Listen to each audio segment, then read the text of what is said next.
Alrighty.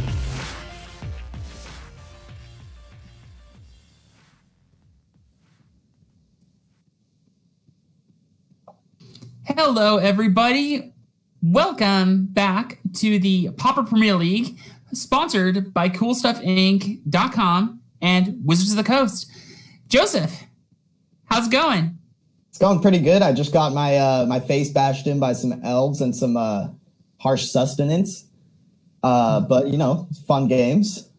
Yeah, those are some absolutely crazy games. It's a little unfortunate everybody didn't get to see you go off in this game, but I think they'll have definitely some plenty of opportunities in the next couple of matches, thankfully. Yeah, I think so too. It was really hard to try to Stonehorn lock you out through multiple copies of Longbow and Harsh Sustenance. Yeah, especially really in that second game. I was actually very nervous in game one there that you were just gonna it was like one snap, one ghostly flicker. I know you weren't 100% there with your mana just yet, but it was just like one snap, one ghostly flicker, and this could be in for a very long game. I didn't really have a whole lot going on in my hand besides those couple Timber Watches. So if you had been able to get that Stonehorn lock going, I would have been in for quite a tough time here. So I was close. I was definitely cheering in my head a little bit when my opening hand had Stonehorn. Yeah, for sure. So now I do want to touch really fast if we could get the slide of my deck list up here, where I have a few questions popping up here in the chat about my deck specifically and why I chose a few things. Now, what you've actually been seeing in Elves a lot, quite often lately, has actually been Winding Way has been in the main deck as the option as opposed to Distant Melody. Distant Melody, as you saw, was very explosive, but it's a little risky sometimes. And so it was... Yeah, I think... But from my side, definitely the switch to Winding Way has been really good for the fans. Yeah, the Winding Way is a fantastic card. For those of you who don't know at home, it is basically what Mulch was, which is look at the top 4 cards of your library and put any lands in your hand. But with Winding Way, you can choose land or creature. So you can choose creature and put up to 4 creatures basically into your hand here. So what it actually does is it enables a little bit more consistency than Distant Melody. It also helps for recovery against sweeper effects, so to speak. So why did I switch over to Distant Melody here? If we've generally kind of switched away from it in the main deck lately in the format, largely it's because, I meted here. This was a meta call. I expected Joseph here to be on Familiars. And against Familiars specifically, I really wanted that Distant Melody to start out here.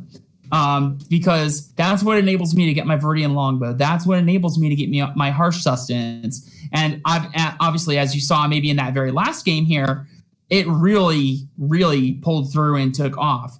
Now, against players like, Brian and Ricardo, it might not do quite as well, which is why then we can bring the Winding Way out of the sideboard and into the main deck. What are your thoughts, Joseph? Move here. Really worked out really well because as the Familiars deck, I can sort of lock out the creature game plan with series. So Distant Melody allowing you to draw into the non-creature cards that can really go over the top. Right. So why don't we switch over to your deck, your list, your Familiars list, and maybe kind of explain what's going on in your deck, for those playing at home who maybe might not have as, quite a good idea of what's going on in the deck as you and I might. So built around Sunscape Familiar and sort of the Mnemonic Wall Flicker engine. So basically the gist of the deck is to put the Sunscape Familiars out, make all your blue cards cost less, and then you can just sort of go off and make your Ghostly Flickers cost 1 mana, and then it's 1 mana, draw 2 cards with buyback, and then once you get the wall online, and then it's sort of over from there. You can have 4. I have actually 4 God Pharaoh's Faithfuls in the main deck. And those can allow you to gain a bunch of life while you're playing all your blue cards. Ephemerate is a new card that's a little bit like a 1-mana Ghostly Flicker, except it's a little bit slower with the wall combo, but I think it's still pretty powerful here, just because it's only 1 mana for basically the same deck. It's basically, just a better, Ghostly Flicker for some people. The not being as mana intensive is really big. I mean, if you had gotten the Ephemerate down with that Stonehorn Dignitary, I mean, that would have been it. Yeah, that's definitely what I was fishing for on the last turn of the first game there. Right, makes sense. Gives you outs. Just pretty nice in matchups like that where you need to have a Stonehorn lock. Right. But other than that, we got the bounce lands and the snaps combined with the familiar to sort of give the deck a nice mana engine. The snap can generate a blue mana when you play it with the familiar out and 2 blue sources. And also with the bounce lands, you can generate even some white and green mana here. We have the green because we got the Nature's Chant in the sideboard. Yeah, that card is fantastic. So we got a question in chat here. What's the Disdainful Stroke for in the sideboard? Oh, Disdainful Stroke is a new one that me and Bloodpet came up with. We were having difficulty beating Tron. Tron's a pretty rough matchup. And basically, it counters all of their key cards. Like, their key cards in the matchup are like the Mnemonic Wall, Dinrova Horror, and Mole Drifter, basically. Right. Those are like their best premium cards. And so being able to counter those for 1 mana if you have a familiar out, and crucially, the Tron decks have been cutting removal and counters, so our familiars stick just a lot. And it's just like a really clean answer. Right. We have another one. Someone asked, since this is just a counter spell, well, why not just run counter spells instead? Well, the key thing with Disdainful Stroke is that it gets cost reduced by Sunscape Familiar. So if you have a Sunscape Familiar out, your counterspell will still cost blue. But with a Sunscape Familiar and a Disdainful Stroke, the Disdainful Stroke will cost only 1 blue mana, which is pretty key. And there it is.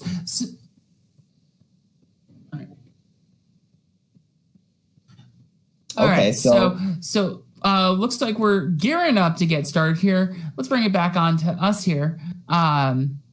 So Joseph, what do you think about these decks, these matchups? Okay, who's playing right now? We have Brian Coval versus Ricardo Mattana. I hope I'm pronouncing that correctly. And we're going to see Sultai Teachings versus Boros Snow. Or Snow Boros, however you want to call it. Yeah, I'm pretty excited. This is Bosch and Roll. Brian Coval came with sort of his own rogue deck, and our Mattana is playing what looks to be likely the best deck in the format right now, this red-white Skyfisher deck. Yeah, there's a couple different variations of that kind of deck going around. Yeah, it's funny. I saw a tweet that said you could play aggro Astrolabe, you could play mid-range Astrolabe, and you could play control Astrolabe, and it's kind of true. That was actually one of our other competitors here, Evan Irwin, tweeted out about that. Yeah, that's who it was. So I love it. I'm very interested to see how this is going to go. Ricardo's list is a much more of a traditional like mid-range kind of deck, a little bit dirtily, doesn't really has a whole lot going on. But then we have Brian's list, which is pretty much like hard control. If you've never seen a teachings list go off in Pauper, it's pretty much just like a full-on traditional control deck, and arguably like the most actual traditional control list in the entire format. So he's just splashing for the what's it called? The thing that makes 1/1s, Sprout Swarm. He has Havenwood Worm and Weather the Storm. So it looks like we are ready to start though. So let's get going. Let's go check out this match. It's got some good games going on, and I'm really excited for this one. Yeah. It's going to be a hot match. Ooh, like, okay, so it's a little hard to see Ricardo's hand there, but we do see a Palace Sentinels, Thraben Inspector, Journey in Nowhere, Boros Garrison, Lightning Bolt, Faithless Looting. I hope he's got a just like a regular land. I'm sure we'll see it pretty soon here. It's like we're in the main phase, so he has kept And he he's gonna play went the Ash Barons. Ash Barons. That's really cool. That's actually a really, really heads up play, because then you can just play the Ash Barons, play the Boros Garrison, pick up Ash Baron, float the mana for the Ash Barons, pick up the Boros Garrison. Apologies for the technical difficulties, everybody. We're just trying to get this kind of fixed up and set it up here. And so that's what he's going to do. He's going to pick up the Ash Barons, floating the colorless mana, and then cycle away the Ash Barons to pick up a mountain, looks like. So, and this is actually pretty interesting play here, because Brian Coval, we can see, is holding the recoil. Yeah. Be able to bounce the bounce land back, setting far behind. So we're going to have to see what Ricardo can develop before that goes off. Yeah, it's going to be very interesting to see what happens, just to make sure, that Ricardo even just stays on the board. But this could really just set him back tremendously. Like Coval has 2 copies of Ash Barons in his hand himself. No, those aren't Ash Barons. Those are deserts. I thought it was like an alternate art Ash Barons or something. Nope, this is one of the new cards. 100% desert. Desert actually entered the format as a result of the unification of Pauper that happened quite recently. What are your thoughts on that, Joe? I know I saw that in your list that you are running Mystic Remora in the sideboard. That's another new card. I think it's pretty fun. I like the Remora a lot. I think it's really good. It like kills Tron. It's even pretty solid versus the Boros decks. Yeah, and here's that recoil play. So we're gonna be in for a heck of a time. You hate to see when you're playing bounce lands is a way for someone else to touch your bounce land. You do not want someone else touching your bounce land. This is definitely going to put Ricardo a little bit behind here. But at the same time, if you actually look at Brian's hand, he doesn't really have a whole lot going on here. Does have the teachings, though. The teachings is going to sort of allow him to move into the late game and start developing his plan. He can always go get another teachings. Yep. And he's hitting land drops. He's got the Demir Aqueduct. He's got his next 4 lands. Exactly. So for those who can't quite tell, maybe aren't as familiar with the format, Mystical Teachings is 3 mana and a blue, instant speed.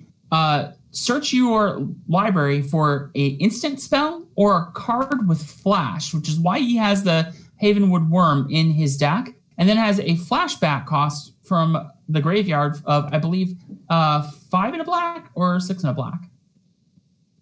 I can't remember off the top of my head. It's 5 in a black for teaching. 5 in a black. That's what I thought. I always get that one the flashback cost on that one confused a little bit with Forbidden Alchemy. They're pretty similar. Yeah. Cabal's list here, and it doesn't look like he has like a cap size or something to really out.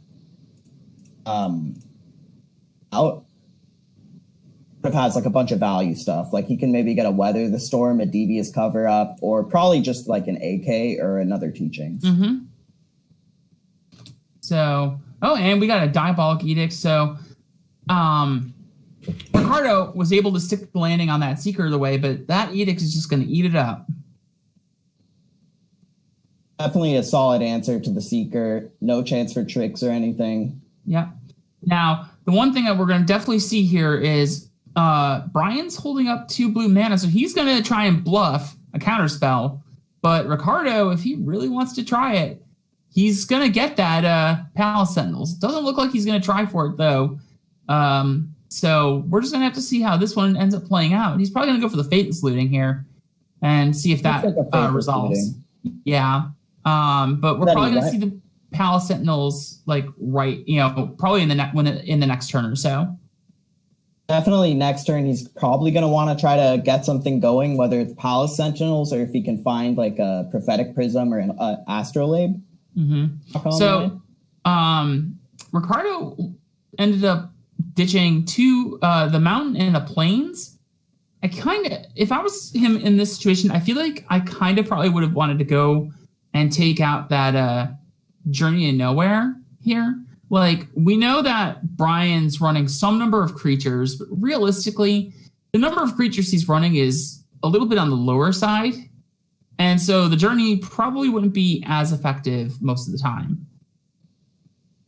Oh, that's definitely an interesting play. But I really love that he's just slamming the Palace Sentinels here. I feel like you just sort of have to make him have it and rewarded here. No fear whatsoever. So we're just going to see Ricardo just completely go off here. Definitely in the driver's seat. Yeah, he's very much in the driver's seat right now. The only thing I really wish we could see is him to draw an artifact like a Arkham's Astrolabe or a Prophetic Prism, so he could start getting some value in with that those Glint Hawks. That Executioner's Capsule definitely kind of hurts there, but we'll see how that plays out here. Interesting. It might let Coval steal the Monarch. Yes, but that also play a land that last turn. Yeah. What's probably going to end up happening though is Ricardo's probably just going to bolt away the Trinket Mage. No. Looks like he's going to Faithless Looting again. If I'm reading what it feels like he's going to probably do here, I think he might be debating like, do I want to go for the Palace Sentinels? Do I want to go for the Faithless Looting, or do I just bolt the Trinket Mage? He might go for the looting to try and find a land and Astrolabes. Mm-hmm. Maybe he'll just try to attack first. And that's what it looks like he's doing. Which is really interesting because that, obviously tells Bryant, like, there's got to be some removal, more creatures. But even if there was more creatures, there's just the Executioner's Capsules just sitting right there on the board. And there's the Firebolt. Coval's probably not going to get to steal the Monarch.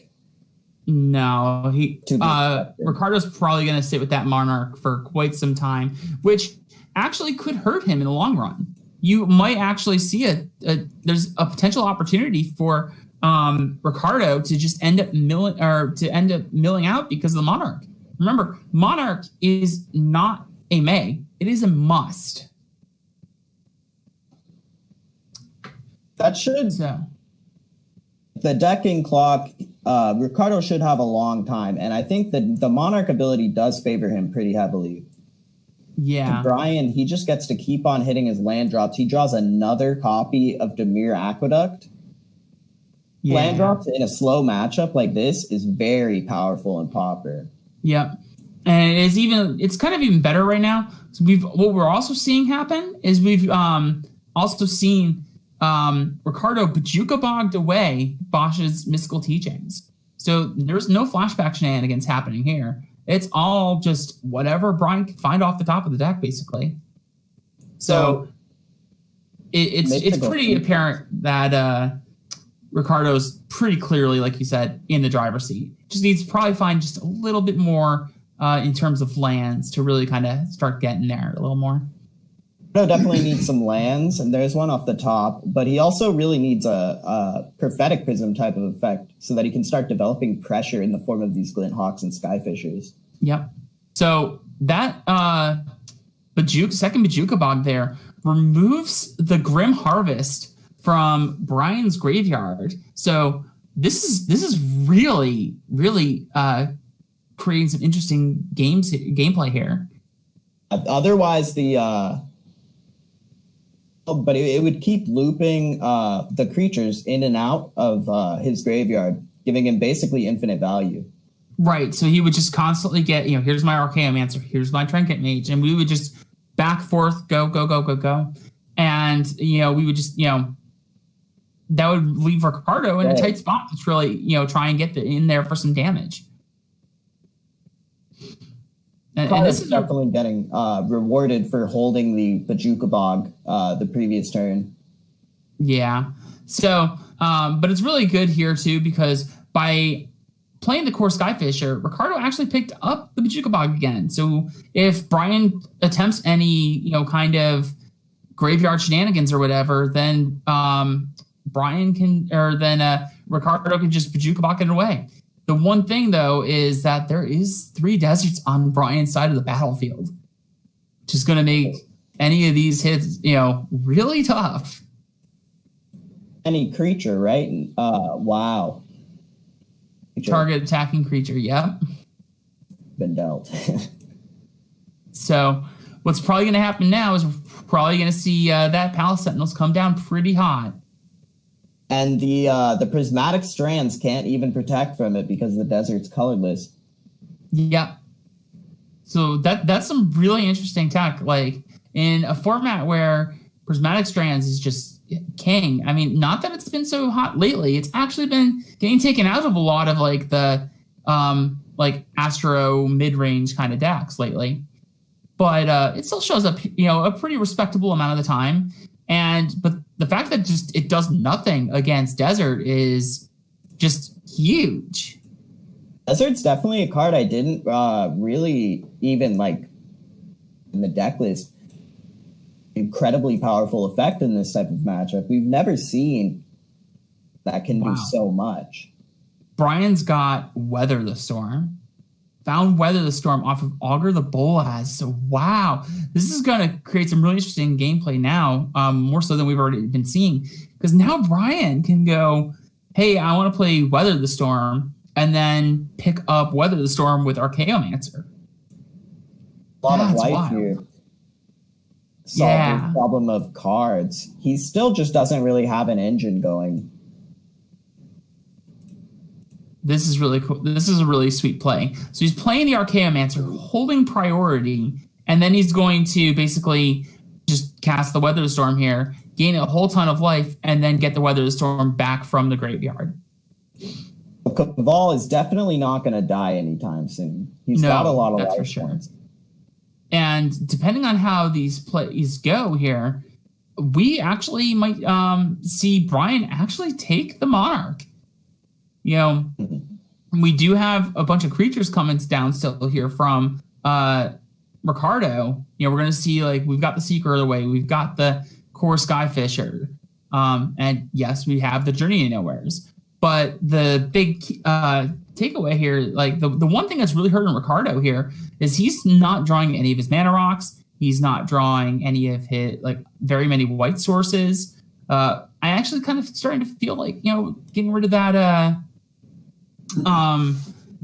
planes out of his hand with that Faithless Looting is kind of coming back to bite him a little bit here. It definitely is. With only one white source for 5 white cards in his hand, restricted a lot. But Skyfisher and Glinthawks are basically just bricks at this point. Yeah. Skyfisher isn't quite as bad, but it's definitely pretty rough with the Glinthawk. I'm honestly, with how many cards we've seen from Ricardo so far, I'm actually very surprised that we haven't seen a single mana filtration rock just yet. A bit unlucky. Yeah. With the counterspell drawn from Brian here, a big problem for Ricardo, because if he is able to find a mana rock and Coval is sort of what it looks like is going on in this game, he might just counter the mana rock. Yep. And we're probably just going to see the counterspell right here for the Seeker of the Way, which is exactly what's going to happen. So I think that is good for Mattana right now. Yeah, a little bit. I feel like, though, I would rather have kept wanted the Seeker on the battlefield as opposed to the Skyfisher, because the Seeker of the Way can obviously get really big. You can pump it up through some, he's got like the Galvanic Blast, the Journey to Nowhere, the Prismatic Strands. You could even Prismatic Strands just for the heck of it, just, to cast it, get it out of your hand, make your Seeker that much bigger, and Galvanic Blast put it out of desert kill range. Definitely an interesting play.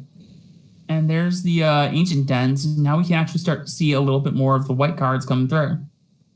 Hawks are now available as 1 mana bountiful land 2/2s. Yep. But I think we're still going to be a little bit slow on that to get going here.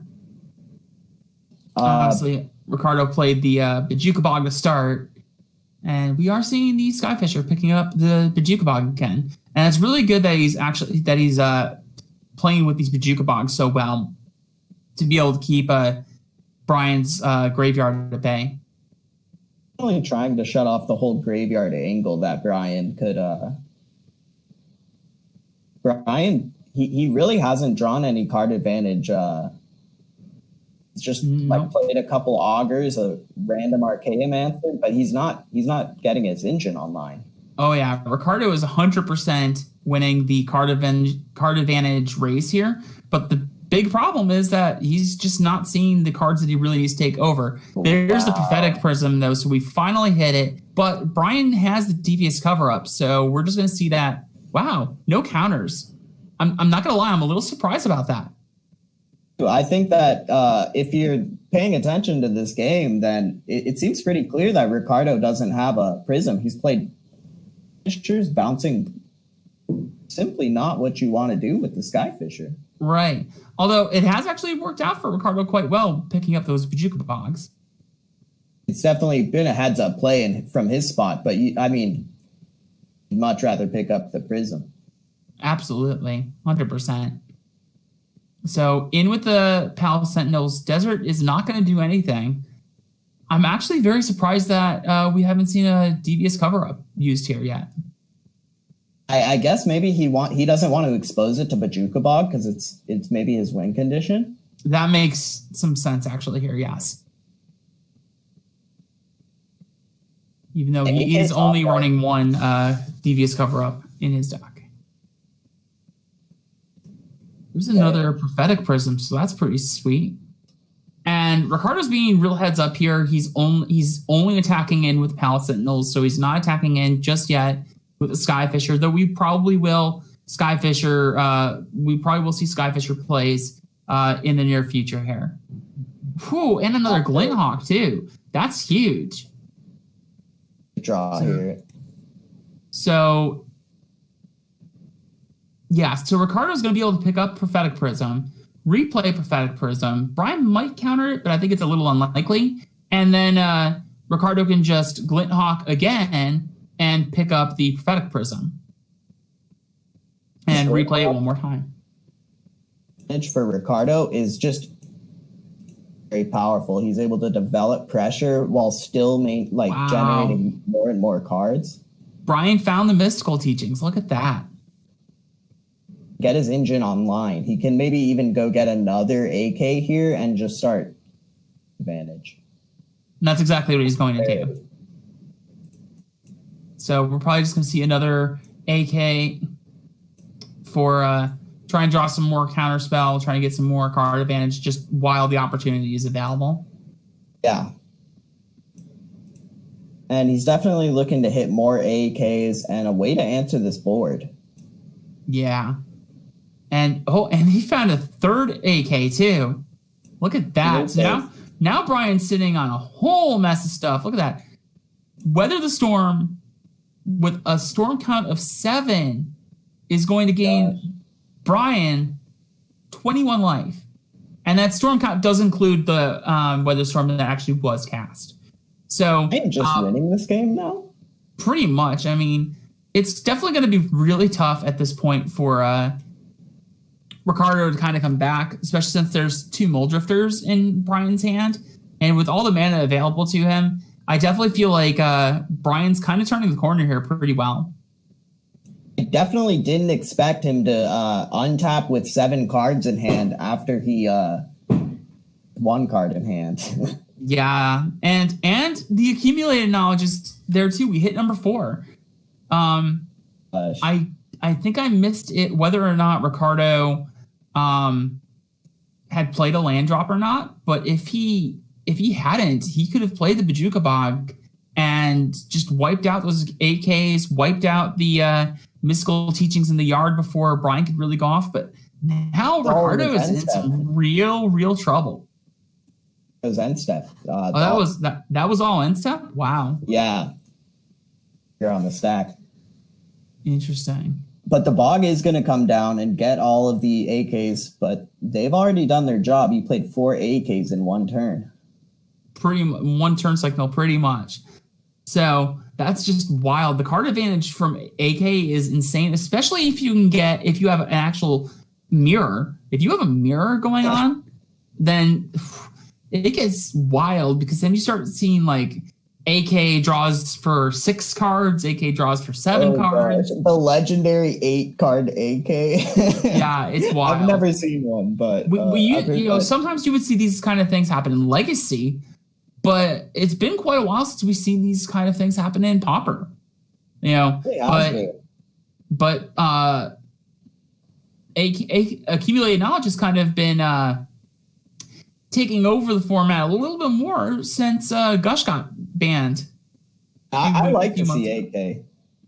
Yeah, seeing AK again is really cool, and it definitely provides some really interesting back and forth play. Because then there's a lot of people who don't realize that accumulated knowledge says it counts the number of accumulated knowledges in all graveyards. So since it covers all graveyards, like we said, you can see those 7, 8 draw accumulated knowledges, and then you have to think, well, do I play my accumulated knowledge? Because then my opponent draws cards with accumulated knowledge, and I would draw 1 card, but they would draw 2. And then there's a lot of back and forth between that makes things kind of really interesting at that point. Oh, the Glint Hawks here are getting Echoing Decayed. Yeah, and that's going to be very rough. I really feel like, especially at this point, Brian's pretty firmly in the driver's seat right now. So many cards. He's hit all of his land drops for the entire game. Yeah, you've got a Doomblade here. You've got 2 Chainer's Edicts. So very soon, in very short order. Wow. That's interesting. So Ricardo's going to call blue here. Oh. He's trying to stop the Monarch, I see. Yeah, he's trying to, hold and retain the Monarch, but Brian's not having any of it. And we're just going to see, we got the Galliv Blast, but that might just get Devious covered up. Brian's definitely considering it here. He's going to have the last laugh, as he's got another copy of Galvanic Blast in the grip. Yeah, so what we're just going to end up seeing here is Chainer's Edict and another Chainer's Edict. And we're probably just going to see that Muldrifter come back down here again, the second copy. Well, that's going to threaten to steal the Monarch again next turn. Yeah. Hearts. Okay, so it doesn't look like we're actually seeing the Muldrifter come down this turn. So Ricardo's definitely got another turn here. And one thing to note here is that Brian does not have mana open for the Devious cover-up, and is definitely bluffing another counterspell. Yeah, it looks like he wanted to spend his mana on removal cards and up this turn. Right. The Bog. We definitely have an interesting comment mentioned here in chat that it's important to note, too, that Brian's at 16 cards. Ricardo's at 18. So the real question then is, does Brian actually want the Monarch? Or does he want to just control the game long enough that he ends up milling out Ricardo? Yeah, that might be what he's going for, actually. He only needs like about 9 more turns to mill out Ricardo. Yeah, so because then we can literally just go, Brian here would go Edict again, and you can Muldrifter just to hold back other creatures. And, at that point, it becomes a matter of, can Ricardo even deal enough damage in the however 9 turns that he has left to actually take out Brian? I'm not sure that he can.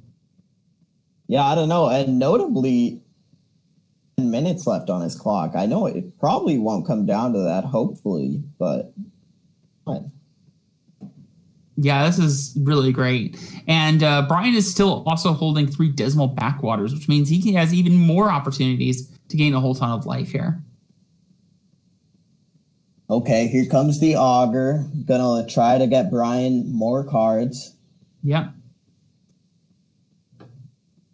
They're just block sticks here. They're Pretty not much. ever gonna hit the face. Yeah, at this point, even I don't know that Brian could even deal enough damage in time to be able to take out Ricardo. So I think it really is going to come down to the mill strategy.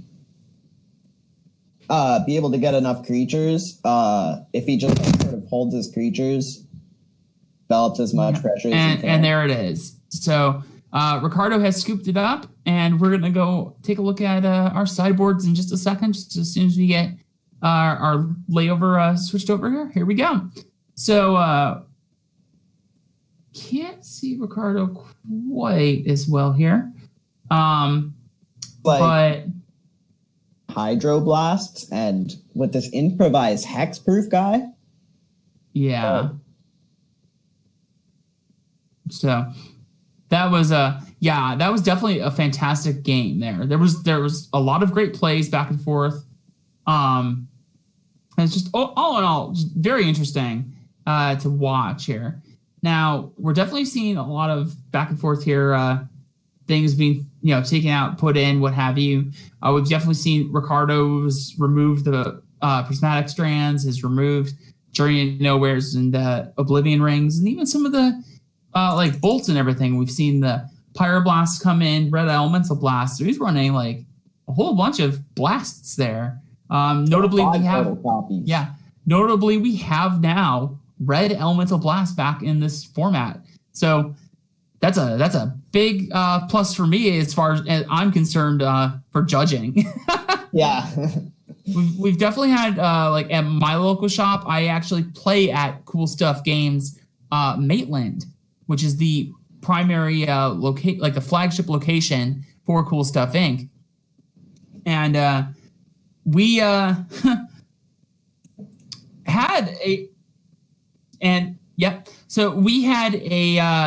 a match one time where a player brought, like, they wanted to play Grixis Delver right before the Gush banning took effect, and he came to the field with multiple copies of Red Elemental Blast and Blue Elemental Blast in his sideboard, in addition to Hydroblast and Pyroblast. And unfortunately, what had to happen was the cards had to be removed from his deck, and they had to be replaced with basic lands. And that was a very common that was pretty much the only solution that we as judges had. And now, thankfully, we don't have to do that anymore. So it's very exciting. Coming. Yeah, it's definitely been very much so. So we're in it again here. We've got a whole lot going on. Ricardo's not really sitting on a whole lot of gas necessarily in terms of like creatures and things he can do, but he's got 3 Pyroblasts and a Red Elemental Blast. But and Brian's sitting here with not hitting any lands. But yeah, I think that's definitely the craziest part of this game so far, is that Brian kept a 1-land hand with an Astrolabe and bricked off. Yeah. Definitely seems like a kind of questionable keep. Yeah, it really does. But it is notable that Brian does have quite a bit of a tenure under his belt. He's a very experienced player. He's, I believe, won vintage championship for, like, I believe Eternal Weekend, one of them. He made top 8 of one of the more recent SCG events, and he's also even won a whole invitational. So he's definitely a very good player. But this was definitely not quite the hand I would have kept. And wow, the Skyfisher draw for Ricardo here is just he's actually bouncing the land here, which is an interesting play. Instead of missing a land, he wants to keep up. It was definitely a very interesting play, but now Brian's starting to get those lands, so we're definitely going to see a pretty quick paced clock here. It's going to be interesting to see what happens. Brian loses the Hydroblast, so we're going to see some interesting gameplay happen here now. So even though Ricardo is a little on the back pedal in terms of like his own land count as well, I think he's pretty firmly in the driver's seat right now. Brian just didn't get to play the game for the first couple turns, while at least Ricardo was able to develop some artifacts, flyer, and now follow it up with a Seeker of the Wind. Yep. And unfortunately, Brian does have some answers. Like, there is a Doomblade now in that hand, which unfortunately Ricardo can't counter. But for like any other counters, we do have like Hydroblast, or we do have the Pyroblast, we do have the Red Elemental Blast. You might notice if you're looking at the screen here that Ricardo's Pyroblasts are have a little white border around them, but the Red Elemental Blast does not. They are very slightly different wordings on those cards that allow you to actually cast Pyroblast even if like the target isn't something that you can destroy or counter. And that makes it a viable difference for certain decks, but really in Pauper, only deck that actually affects is the one we know as Is It Blitz, for the most part. Can pump a Seeker here, though. Yeah, absolutely, which could definitely be a pretty big play. But unfortunately, there's no Seekers staying on the battlefield anytime soon here. So Brian miracles a land here. He's able to keep himself in the game, and Ricardo, he's just trying to build an advantage. Yeah. Hits another land. Yeah. So at this point, we're definitely starting to see a little bit more in way of definitely some back and forth action going on here. Ricardo wisely not playing a creature and activating Relic for the first part of the cost. And he's going to Brian's going to Mystical Teachings, but Ricardo says, you're not having any of that. So we're going to see embarrassing in the face of a Relic here. He's just able to take it out as the only card in the graveyard for free, basically. Pretty much. And we're probably going to see the Palace Sentinels come right down here. There's no mana open, so the defenses are down, and Ricardo's probably just coming right back into it. Now, Brian's definitely going to have access to that Chainer's Edict, and also going to have access to that Havenwood Worm here if he really wants to play it like that. But it looks like we're just going to see the Edict come down pretty easily. How much does the Worm cost? 6? Worm is, I believe, 7. 7 mana. A 5/5 trample with flash? Yep. So you just wait until you're able to, and then just sneak it on in. But Ricardo's just going to be drawing so many cards that it's pretty clear that even though he doesn't really have the gas right now, he definitely has the setup to really just kind of take over this game. Really going to be able to just keep drawing cards off the Monarch, fishes that he draws, and these 2 red Elemental Blasts are basically his fence to Brian can get started. And even if the Worm itself comes down, Ricardo can always just double Galvanic Blast it and then just counter any of the counters. So I think as of right now, Ricardo feels like he's in the driver's seat, but it kind of remains to be seen a little bit. The Seeker here is definitely going to let him here. Yeah, so we're probably going to see a Mystical Teachings activation from Brian, which is probably then going to get countered by Ricardo. And it's going to be really interesting because then what's going to happen is Brian's going to dispel the dispel the counter spell to the Mystical Teachings, which then Ricardo is going to, counter that one as well. Oh, so I like that he let it resolve here. So, because then, so Ricardo just goes for the Relic, and then Brian just plays one of these other spells. So the Weather Storm, try and gain a bunch of life, and in the process, then Brian can just get rid of the Weather Storm and keep the Teachings up for next turn. I like that chose not to fight over the Teachings because of the sort of being able to exile the Teachings for free with the. I think that was a pretty nice play around Dispel. Yeah, for sure. He's gonna actually be able to get it here. Wait in. Right, of course. Yeah. You're not gonna quite get there, unfortunately. There's the red Elemental Blast, so Ricardo's just saying, nope, not having any of that. And this is some really good play now, because now Ricardo's just going to be able to take over this board state again. We're going to be able to see the Palace Sentinels come down, the Seeker of the Way come down. Probably not both this turn, we're probably just going to see a second Seeker of the Way, because Ricardo's probably going to want to hold up some mana. But Ricardo's definitely got to play kind of quick here. He's running out of time. A pretty scary clock timeout, but and the Seeker, go with both here. Unfortunately, yeah. Unfortunately, we would love to have like the games go longer, as you may have seen in other kind of similar leagues to us. Big shout out to Randy Bueller and Athena Froelich for like their super leagues.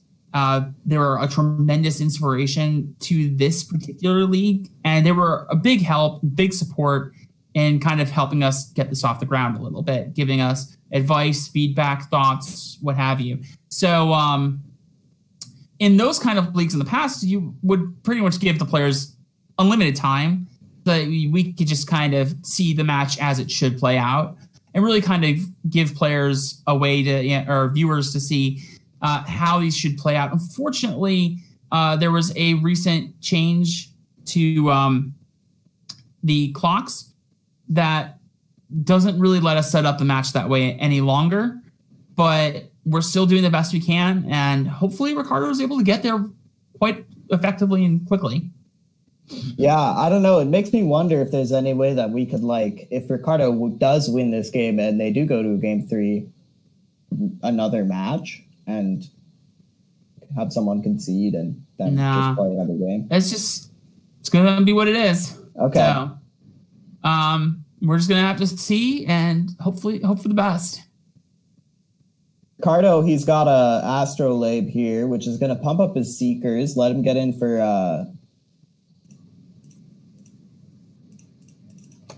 no. Doomblade says no. Cannot counter that one, unfortunately. So Ricardo's just going to have to make do with what he's got.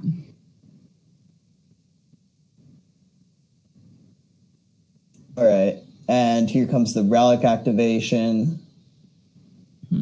And I think Ricardo is pretty favored in this position, I think. Yeah. To draw multiple cards a turn. But I think what's going to end up happening is that we're going to see Brian, unfortunately, win this match due to the time. Look like it's going to be the outcome here. And it's a little unfortunate that Ricardo's kind of snapping off those galvanic blasts here, because if Brian is able to take off with that Havenwood Worm, there's not really now a way that Ricardo can deal with it effectively. Yeah, Ricardo's way of dealing with it, his plan here is to just, I guess, hit the face as much as possible. Yeah. So. Face is the place. Upstairs, let's go. So, and that's some really interesting play, because we're going to see quite a stack here, no? I'm a little surprised that we didn't see another Pyro Blast go off there to stop that accumulated knowledge. Kind of interesting. I guess he wants to rid as much as possible. Like, there's a chance that the AK just draws a thing. And there it is. So Brian sees the right on the wall here and just gives it so we can get another round or another match in, or another game in here real fast and take us through.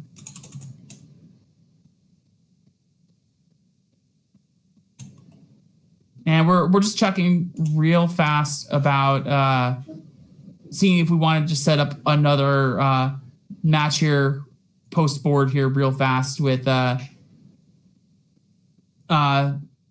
our competitors to make sure whether or not we are able to get going here. So it looks like we might actually get a match with a new clock here, which would be pretty sweet to see the game 3 play out.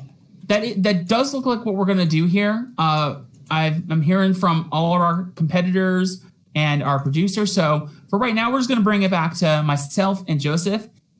Joseph, what do you think of these games so far?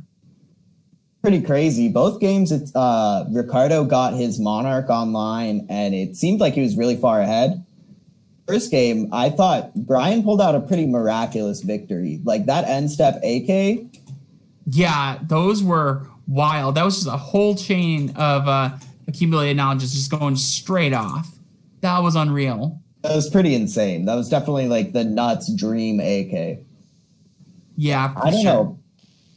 But it makes sense that Ricardo won. I think he should be favored with 5 copies of the blast. Yeah, those things put in some serious work here. And the fact that we're pretty much giving them a fresh, clock here, just like we would in any other kind of league or anything.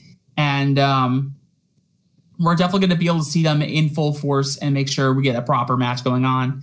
so everybody else can see what's going on. So in case you haven't caught it, first off, let me just say I'm Kendra Smith. This is Joseph Harani, and aka 420 Dragon.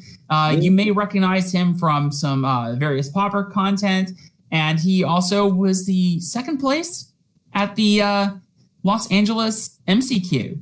Was the Pauper MCQ. Wasn't that event wild? It was pretty fun. I had a good time. Yeah, and there was a lot of people that came out to that and showed up for it, and it was a blast. And I really hope we see more of those, and not just in paper. Wouldn't it be awesome if we saw those on Magic Online as well? That would be sick. I would definitely play a MCQ online. Absolutely. Now that Pauper's an officially recognized format, I really hope that we start to see that in the very near future. So, so as of now, we are right in between rounds between Ricardo Mattana and Brian Coval, and they are both 1-1. Our timer clock just got a little tight for us going into this game here, so we just wanted to make sure real fast that our players had a fresh clock, so we could give them ample time to give all the viewers at home here the best show possible. I'm real excited to see what they're doing, because these last two games were pretty exciting. There's a lot of interaction and a lot of back and forth play, and certainly quite a little bit longer than our match, Joseph. Quick, it was like 5 turns max. Yeah, I believe I saw Alex was saying that the win for me came on turn 4 both games. That was pretty quick match. But this definitely feels like a bit more of like a marquee Pauper match where it's grindy, a slog fest. Every 2-for-1 matters. Yeah, and that's the name of the game with Pauper. There's so many wild things, and I think that's what a lot of people miss. The format is it's a format of commons, but just because it's a format of commons doesn't mean you can't see some really strange or really powerful plays happen. Pretty sweet. I love the sort of grindy 1-for-1 nature of Pauper. It makes it feel like, you're scrapping, you're out there trying to get a 2-for-1, Yeah, for sure. So if we could have Rich maybe pull up one of the decks, probably. I mean, we already saw Brian's list. Let's take a look at Ricardo's list a little bit here. Just gotta see what he's got going on here. You got his list here? We sure do. Take a look at it, Joseph. See, what do you think about this? This is pretty much a more up-to-date version of what we used to see in Boros Monarch lists. But this one's been updated to feature Arkham's Astrolabe front and center. It's fully replacing, Alchemist's Vial here. And you can just easily pick it up with Glinthawk, pick it up with Core Skyfisher, replay it. Same with Prophetic Prism, and casting it for 1 mana instead of casting Astrolabe for 1 mana as opposed to the Vials for 2 mana. That's a huge deal. It is a new card out of Modern Horizons here, and it is just insane. I think it might be currently the best card in Pauper. Absolutely, and I know there may have been some controversial. It may have been in a bit of a controversial opinion, but I actually put out a whole article yesterday. I don't know if you read it, talking about why the card might actually be a problem in the format. There's people who think it's a fantastic card in the format, and there's people kind of like me who think it's a little scary. Just seeing how much it's overtaking the format. Obviously, we're not whipping out like any calls for bannings or anything just yet. It's way too early to really even be thinking about that. But man, it's everywhere. It's such like an insidious card because it's not really something that you fight against. Answer to Arkham's Astrolabe. It's like a 1 mana cantrip that also just does this really powerful effect. Yep. And it basically is coming down to if there's ever a deck that you see that runs more than 1 color, you pretty much want to be running Arkham's Astrolabe in that list. Once somebody, I think when you mentioned Evan Irwin's tweet and how he mentioned all the different variations of Astrolabe, and And in there, someone commented like, well, what about Astrolabe Elves or a combo or something? And I went, you know what?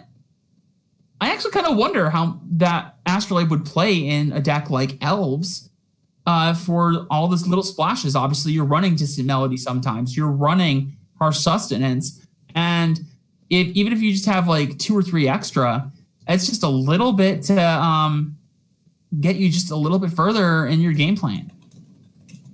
Yeah, it's definitely super powerful. Able to fix a mana so easily.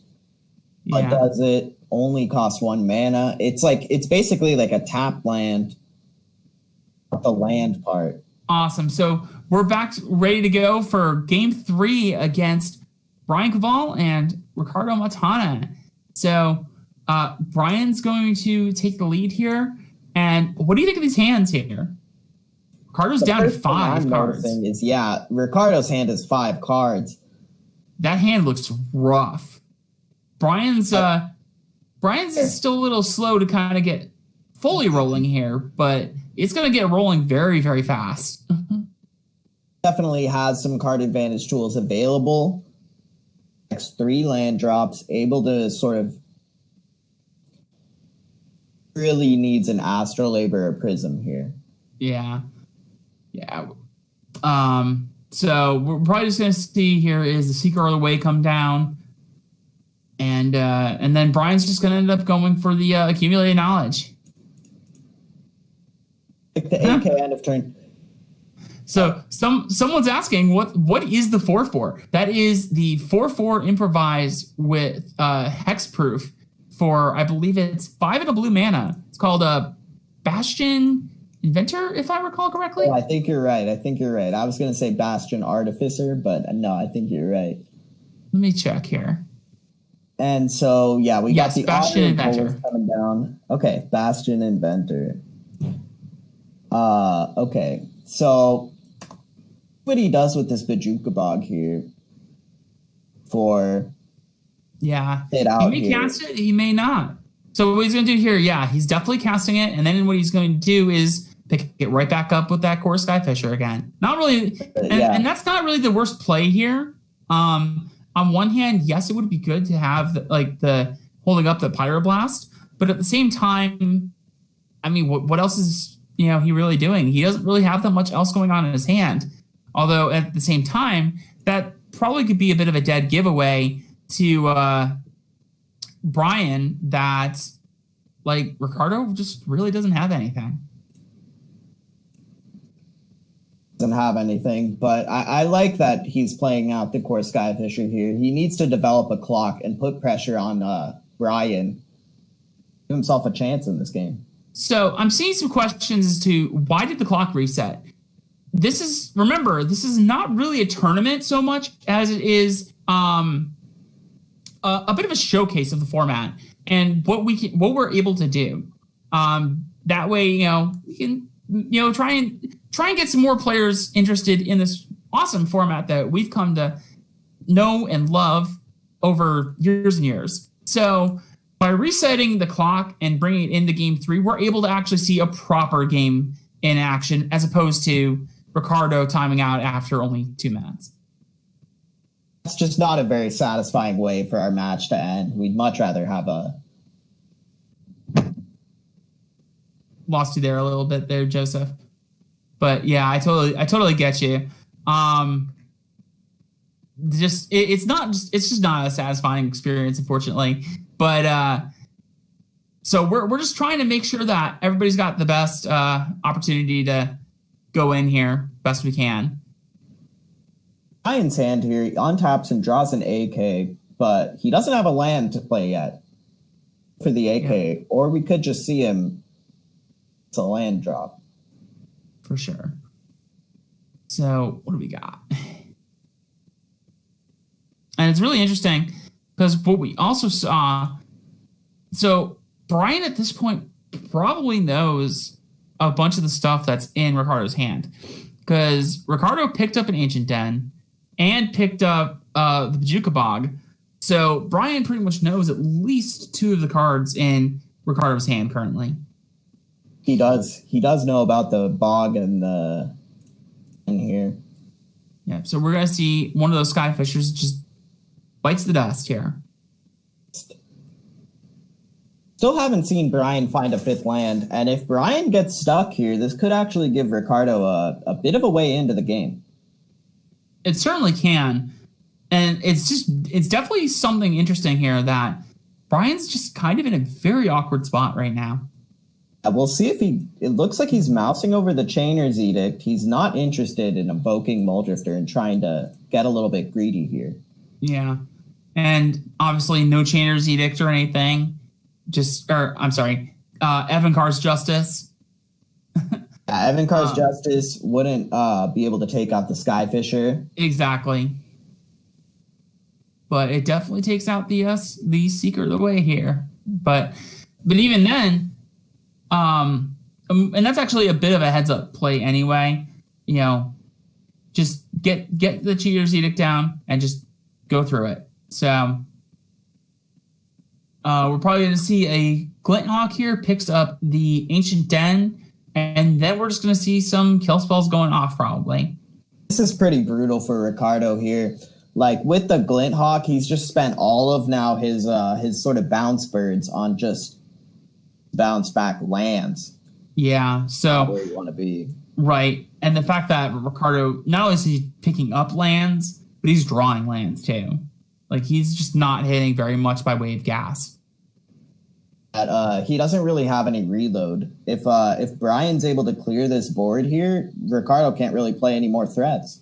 Yeah, but Ricardo has the Pyroblast here to stop the Muldrifter, so he's definitely bought him in some time, and it may actually come down to Ricardo, or Brian rather, needing to play that Thorn of the Black Rose, which then gets a little dangerous because Ricardo can probably just steal it right back by just going in with some flyers. And unfortunately, Ricardo just sees another land. Definitely not looking very good here. But we're definitely gonna be in this for quite the long haul and definitely a bit of a grind.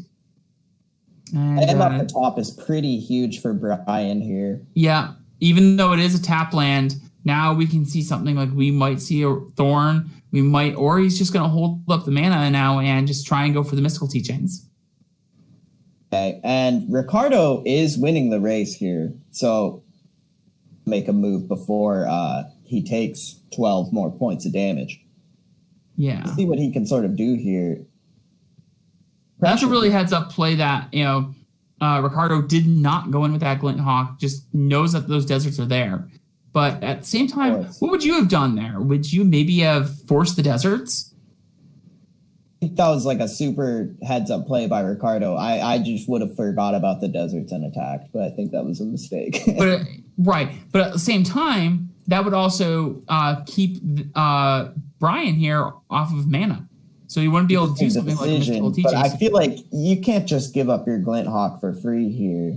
Yeah, the pressure, because then he has to keep the deserts up every turn.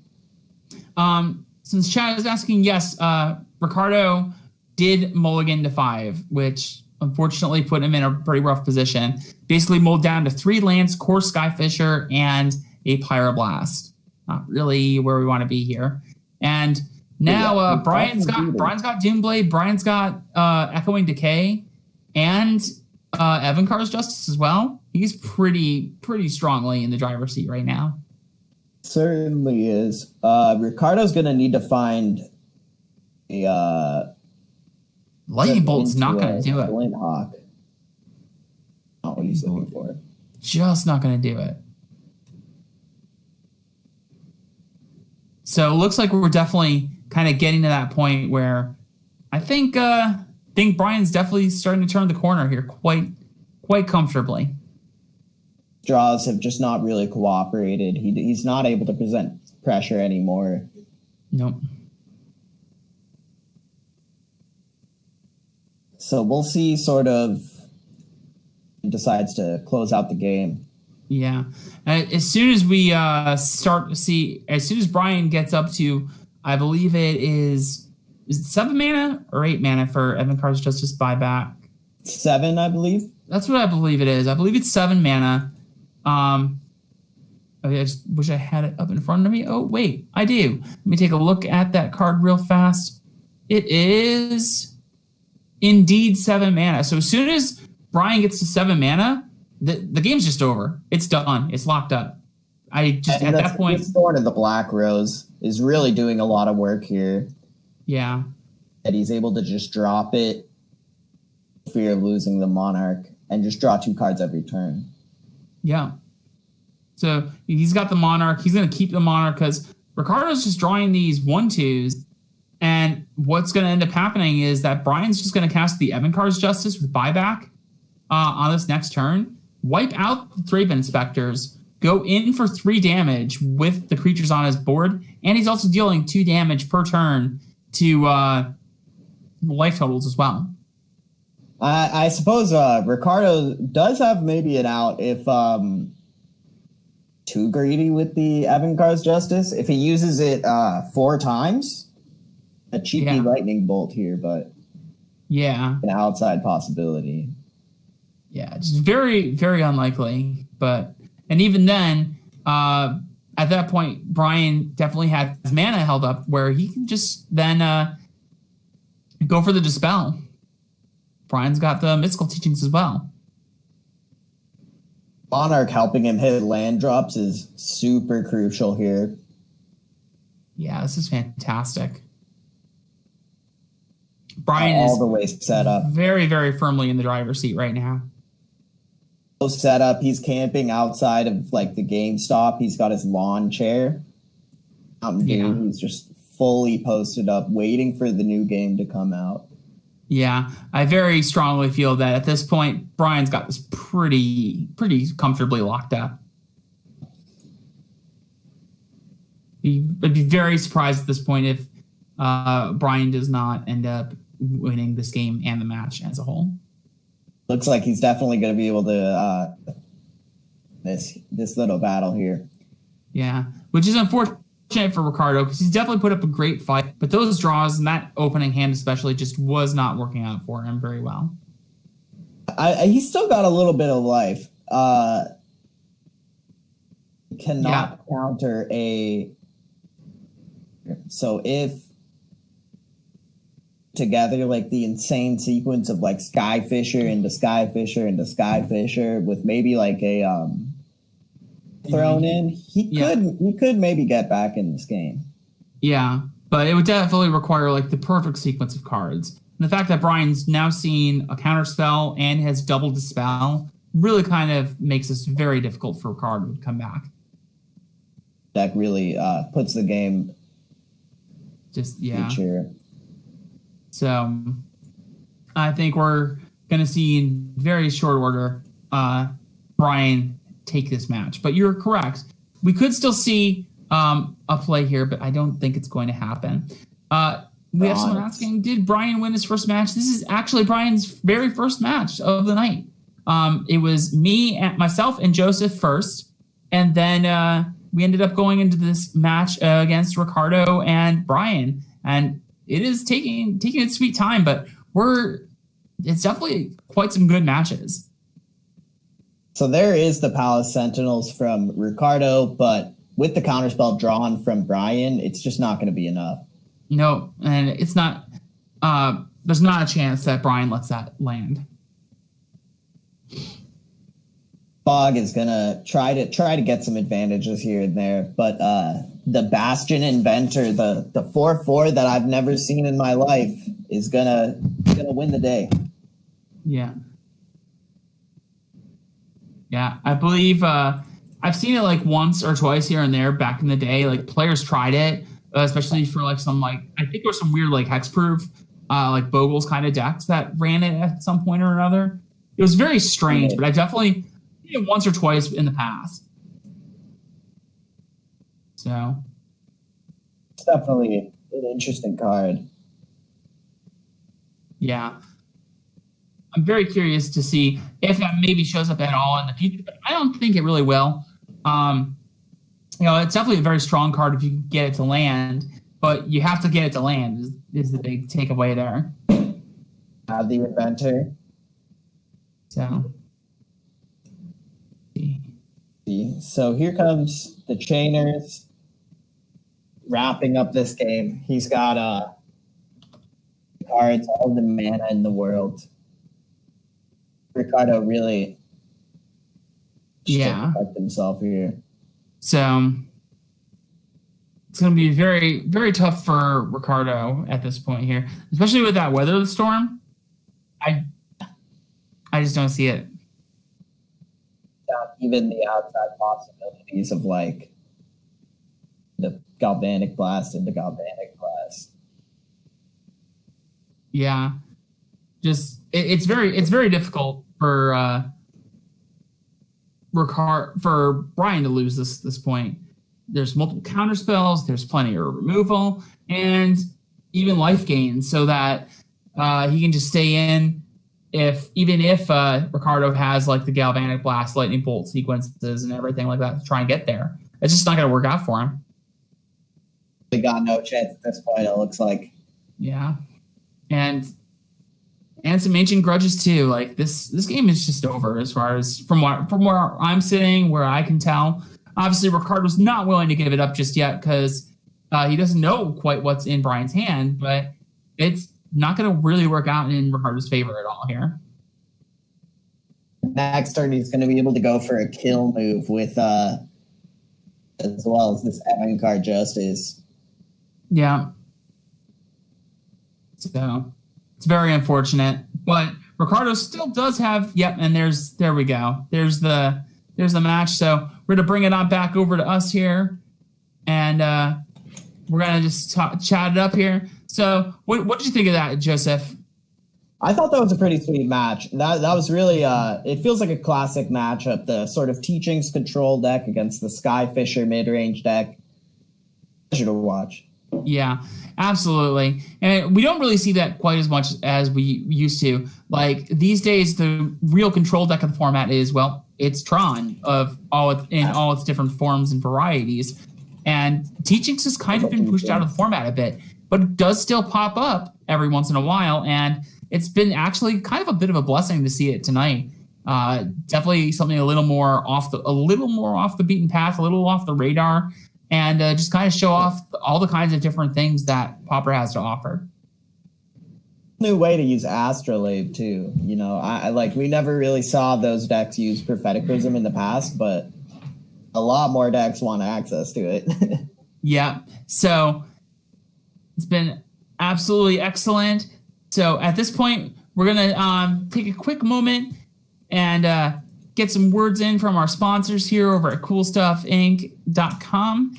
And we'll be back in just a few minutes with, let me check here real fast. We got myself versus Brian Coval. So we got Elves versus Sultai Teachings. Joseph, I know you're talking with me here, but what are your thoughts on that particular matchup?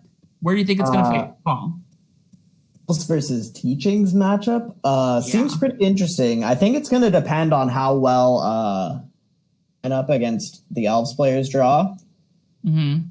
Whether or not Brian... It's definitely a bit draw dependent on who gets the kind of like the faster draw and who can outgrind them. Because obviously, like we almost saw this year, that Brian had quite a lot of gas going on, but then there was just a lot of one-for-one trading, and Ricardo pretty much just picked it up and took it over and almost came back before Brian ended up turning the corner.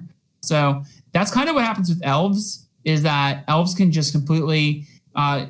start to go slowly, 1-1-1-1, but then they die, 1-1-1-1, and then Brian's left with nothing, and I can easily refill with a Lead the Stampede or something like that. So it's going to be very interesting to see what happens here, and I'm real excited. But for now, we're going to take a moment, hear a word from our sponsors. We'll be right back.